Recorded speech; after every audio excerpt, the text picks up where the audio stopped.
But Tyler, what can an outside organization do? Why is it different? How is it funded differently? What are the flexibilities? Right. Why does it matter? So everybody knows there's a number of different things that the party can't do that outside or nonprofits can do. And the first and foremost, and the first big problem is just funding limitations. Parties can only accept so much money in most states. $900,000 a year. Yeah, but then it drills down into candidates. So it's very complicated. Candidates can only collect so much per person per year. When you get into the outside, obviously we know independent expenditures, things like that. But this is the problem that exists. The candidate cycle in America is essentially 2 years, right? So most people don't announce that they're running more than 2 years before they're actually going to run. It's typically less than that. The average is usually less than a year, believe it or not. And there's no possible and fundamental way that you can build a campaign infrastructure that can do all the things that are necessary to win if the other side is doing them full time.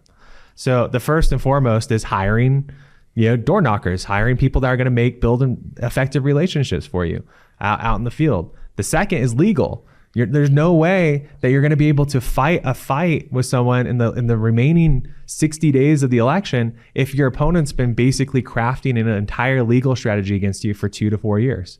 And this is part of what the lawfare thing has been done to Donald Trump that nobody ever talks about. And to you. Is the outside, and to me, which is, we're winning this thing, but you have a real struggle with that. The third thing, which is most critical with parties that people never talk about too, is that most people don't realize those that have been involved, who here has been involved with like their local Republican Party? Okay. A little more than half the room. If you've ever walked in. That's good though. That's more than expected. Great. When you walk in, how has your experience been in that fundamental time? The DMV is better. It's a little crazy. I'd rather go through TSA. It's a little gritty.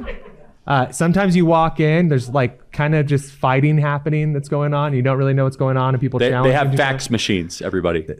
Some of it's really old. So when I took over, when I was the county chairman in Maricopa County over 10 years ago now. It's amazing. 10 years ago, I was in my mid-20s, and my average precinct committeeman was 71.